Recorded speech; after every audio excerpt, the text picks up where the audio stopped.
only action item I see is 145th North Design Proposal, Right. JUB. So the design proposal, this is for County Line Road from 55th east to Ryrie. There's a cost there for the design and going out to bid, but it does not include the actual bidding, and it doesn't include the construction. So $490,269.33 for the design. for the design and the preparing of the documents. Yes. It's kind of shocking. Well, and you look at what the hourly rates are. The hourly rates for the engineering firm has gone up. Survey has gone up a little bit. Geotech has gone up a little bit too, so. Is there any of that we can do in-house with the expertise you guys have?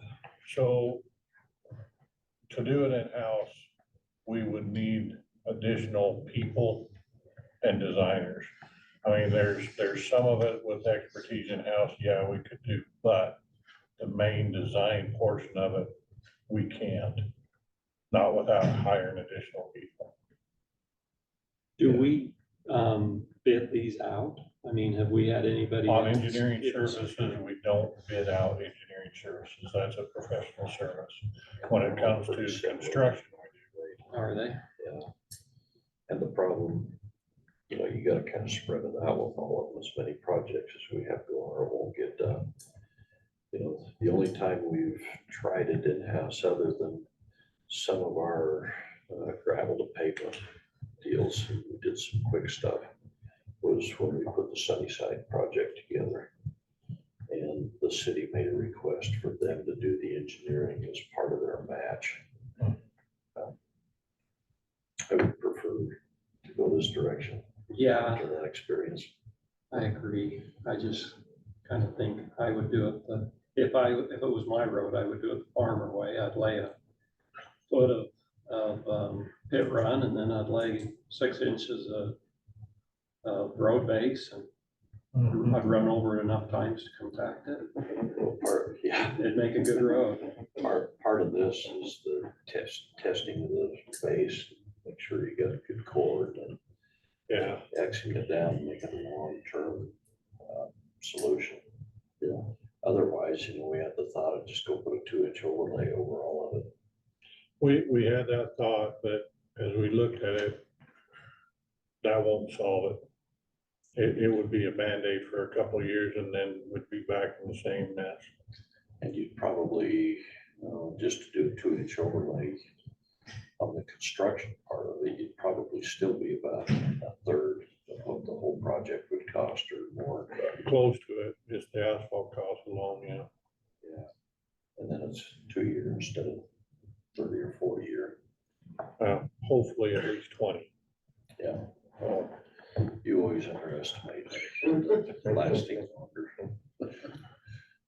If I underestimate and it lasts longer, I'm good. Right.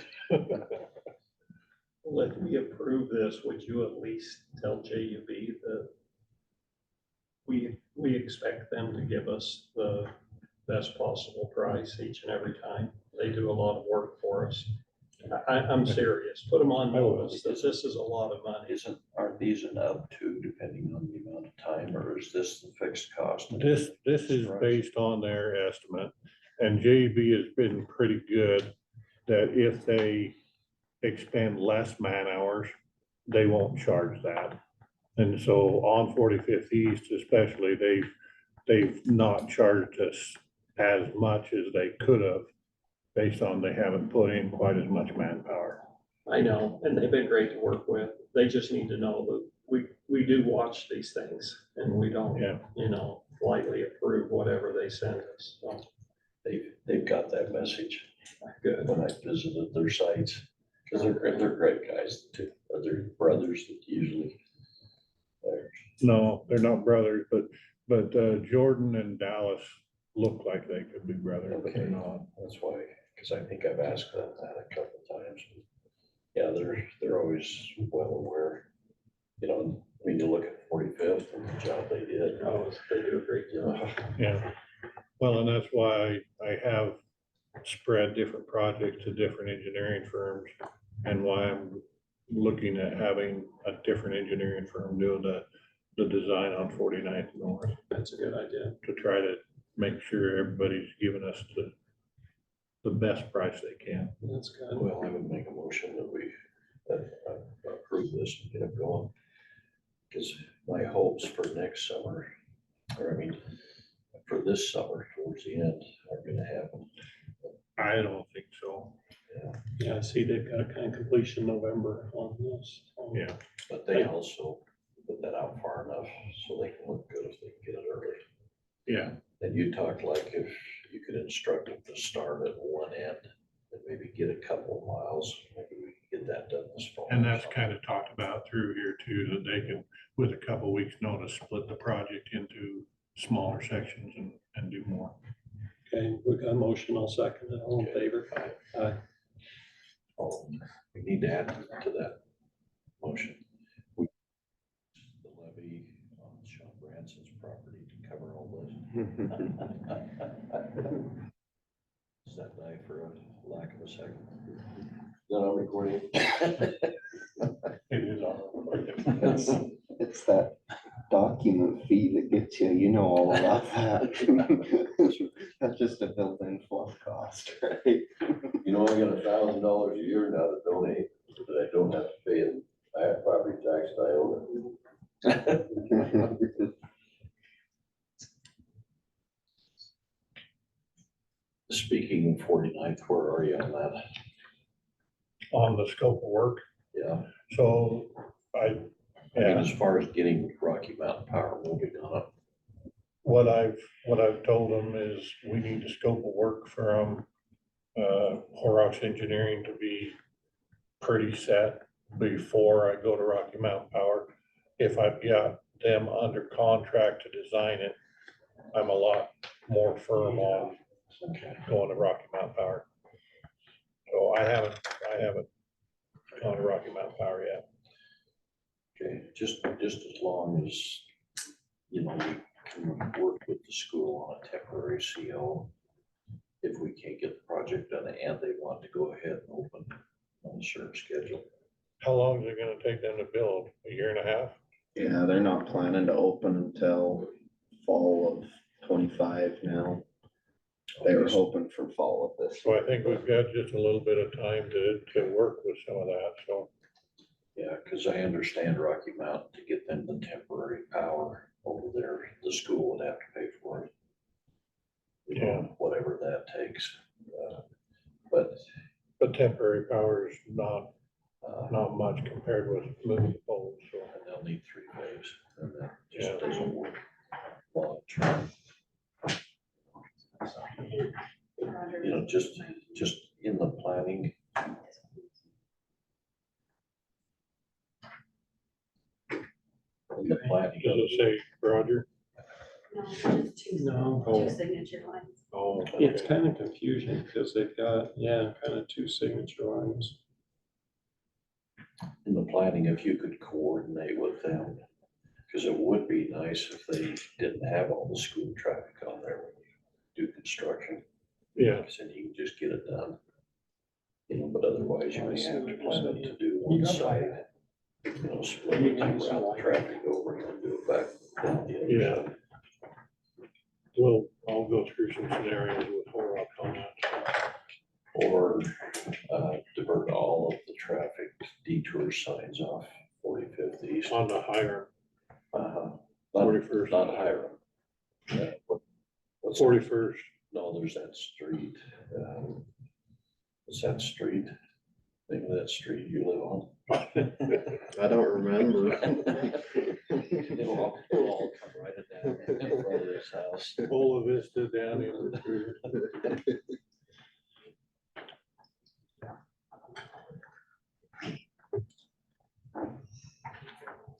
I think other than that, well, I gave you a heads up on the fuel.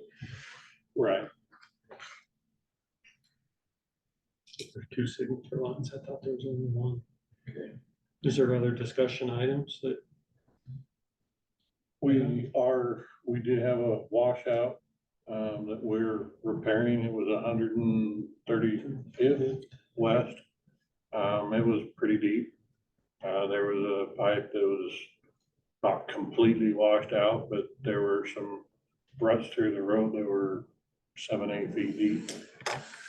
So I haven't seen much water running, but evidently it is out. there was a lot out on the desert, 135th west. Could have that far. Yeah, so we're in the process of repairing that and putting it back, so. Is there much out in your area? No, I haven't, very little. Couple of the worst spots is all, but What about 26 west? Is it still over the road there? Is it run at all or? there by Hanson's, yeah, it was a couple of days ago. Yeah. It was going over the road, is it still? Okay. Yeah, we seem to always have water over the road on a couple different spots through there, and the only way to solve that is build up the road a lot. But a lot of the others, you know, that usually collect water or not. Or not, It's- yeah. How's the foothills? They're probably pretty good. Foothills right now haven't seen a lot, I don't believe, but we also haven't seen a lot of the melt off from higher up. I was out there yesterday and there wasn't any water running anywhere. Usually that intersection at 49th and Crowley, you know how that gets. Yeah. There was no water there, so. But higher up, we're looking at doing some work on some of the road closed and getting them, the snow off them, let them dry out. So I know that they were working on 115th a little bit to try to get some of the snow off that Dugway. So I just drove up to landfill a couple of days ago and drove over to look at Eagles Pass. A lot of snow still in there, Yeah, still deep. they haven't tried Eagle Pass yet. I was gonna say, yeah. When they do open that, I know they try to not pile up on fences too bad. Yeah, I'll convey that again and Please try to do. be careful. Well, a good solution to that is just leave it closed on a couple, 3 weeks and let it melt down. And then you're not piling it any place. There's that option. Yeah. I don't know how do you determine when that time is, you know, rather than letting more just melt away? I think right now with Ken Ray and his experience, I kind of leave it up to him to say, okay, when's a good time?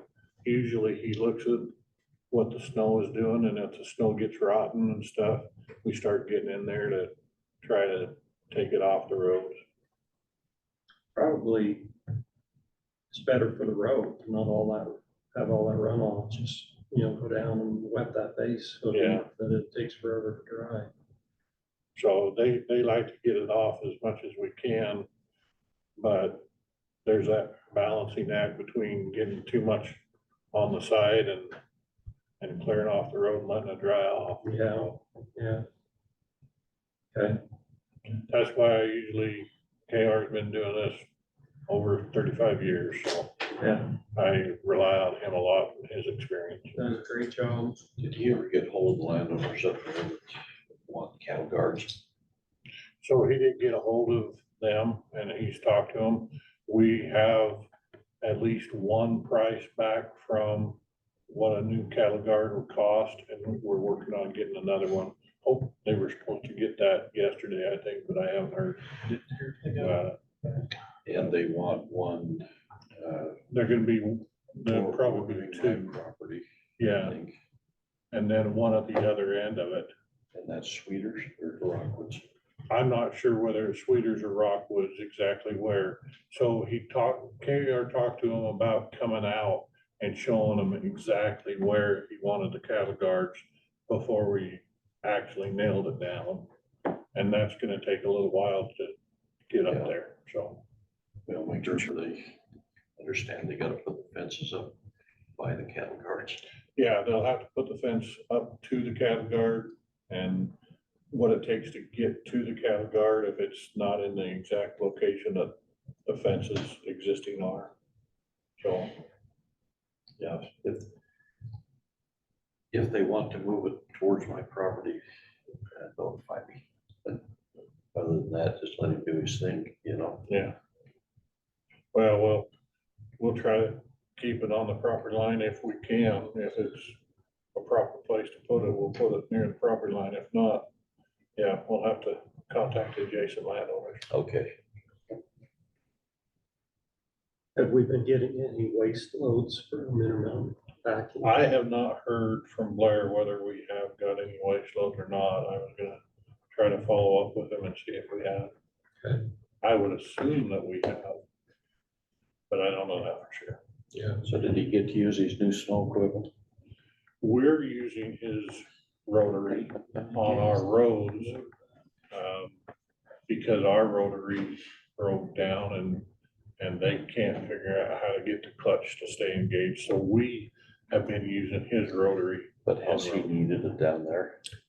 We used it once to get down there, but we haven't used it all that much on inside the landfill. Yeah, It was pretty well dry a couple days ago. Yeah, because it got, that was kind of the line to where it got dramatically worse Yeah, going up yeah. with the wind and everything. So our operators don't much care for his because it's a little bit smaller than ours. Evidently, they can't push it quite as hard, so. Operators like big iron. Yes. The bigger the better. Was there anything else? Did you have anything you need brought up for Road and Bridge, Sean? I got a couple of questions. So when they plow snow like that, you know, to get it off, are they holding traffic off that till it dries out a little bit, or are they just letting people drive? So in the places where we're plowing, we're talking about plowing roads, they're road closed right now. So they're still closed after? They're still closed after, and we try to get the roads to, the surface to dry out enough so it doesn't become a mud bog for everybody. Okay. And then that county line project up there, east of 55th. What's the, do you have an estimated overall cost on the, No, not right now. no, not even an idea? No, Do you know, so do we know, the cost ratio of design and engineering of the whole project? right now we Generally don't. speaking? Right now we don't because the amount we have is based on manpower and an hourly rate. Mhm. When it comes to construction, they'll have another cost to do the construction. Usually construction management of that is typically 10 to 15% of the dollars.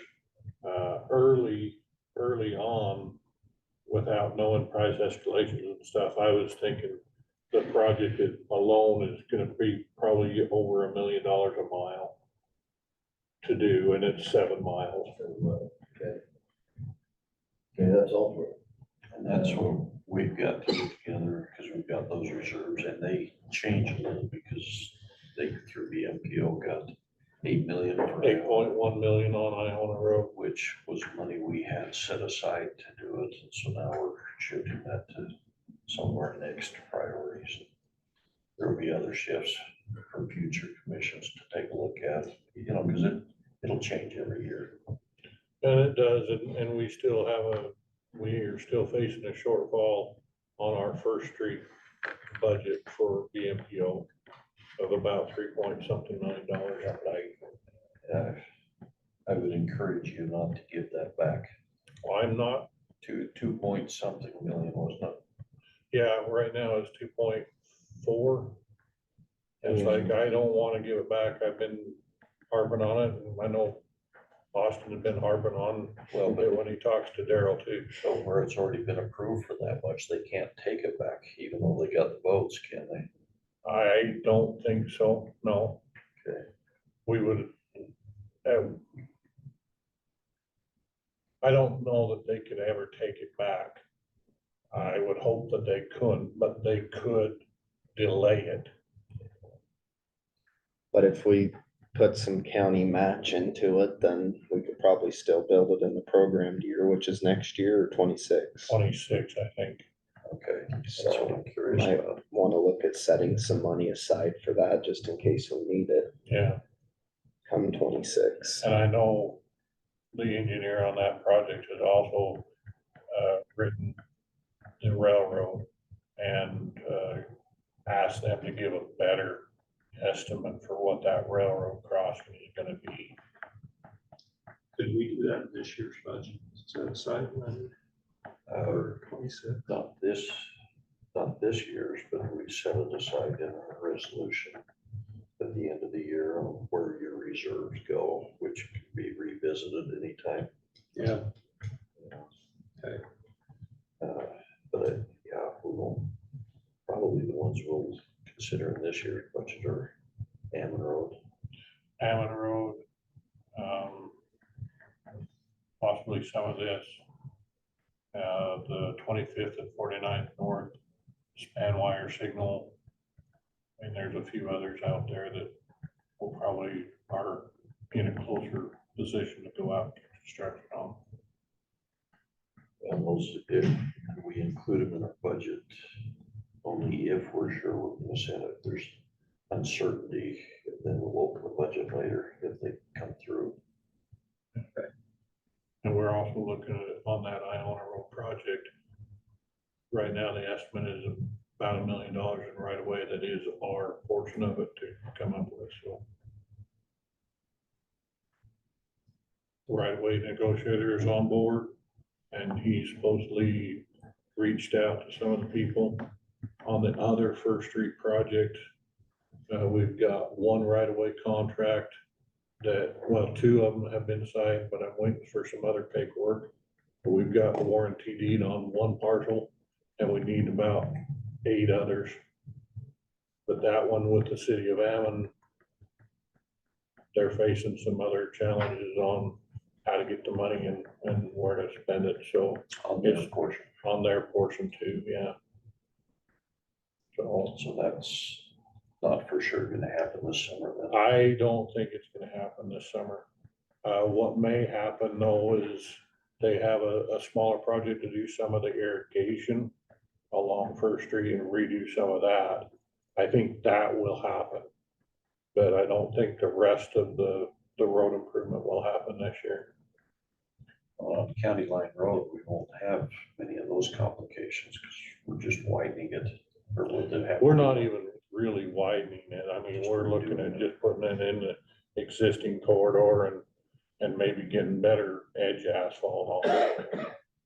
Cause we don't have, without pushing into the canal on the side of it, south side, we don't have the room to do it. And on the north side, we've got that power transmission line, so that's not gonna happen either, so.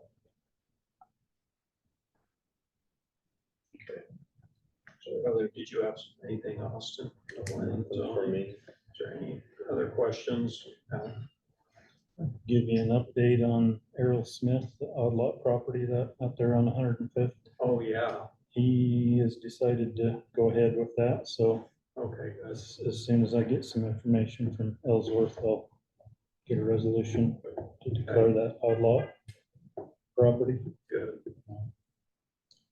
Question for you on that, power repair on 397 Heath. Have we made a decision on which way to go there? Yeah, I think we decided that it would have to be spread out amongst the district. Okay. That they couldn't definitively say who broke the line, you know, and so they weren't comfortable going after any one person. I did talk to Craig about it, and he was, Right. Tippett's the treasurer, of how to spread that out. He was gonna take care of whatever needed to be done, talk to Rochelle, get that done. Get with her then, Yeah, get that contract to her. okay, that'd be good. Okay. Yeah, they're aware of it. Alright. Anything else? So I got one more. Oh, go ahead, Sean. The transfer station's closing in April for a while. Yeah, For 3 weeks. What are they doing? We've got some more repair on the floor, the metal that goes over the side on some of the concrete underneath. There's a metal plate on the floor itself, on portions of it that have to be repaired. And so there's one area where the concrete has been eroding, where is under a main support beam. So we're gonna have to box out around that and repair that too. So what are we gonna do in the meantime? So we last time we closed, telling the commercial haulers and stuff, most of the commercial haulers will go directly up to the hill. Most of the other people will try to find a way to access as much as possible up the hill as we can, but that's gonna be a little bit difficult, so. Some of the other stuff, hopefully we won't be into grass hauling season yet, and we won't have to deal with that. So a lot of the other smaller things like dropping off a tire or metal batteries, stuff like that is still gonna be open. You can still drop that off. Oh, Yeah, you just can't go inside the transfer station itself and drop off waste. So the littler stuff, Cardboard, we can still do cardboard stuff in. I- We got bins outside. That's if the all. bin's outside, most likely they're still gonna have the bins outside, so. Okay. So how do you handle that? Excuse me, did I interrupt you? How do you handle that if just a private property owner shows up at Peterson Hill? How do you It's- unload them? It's very difficult. Yeah, I'll bet. It's very different. We've tried to not have that happen, but when individual people show up, sometimes we have to say, can you come back later? Can you hold off? I don't know. There's short-term stuff that possibly, you take it out to the hatch pit and drop it off there, and then we have to scoop it back up and haul it back later on. So there's no great option for individual homeowners Yeah, to do that. well, it seemed like last time the word got out and everybody just understood, waited. Most people were understanding of it, so. Anything else? Okay, we'll go ahead and close the meeting.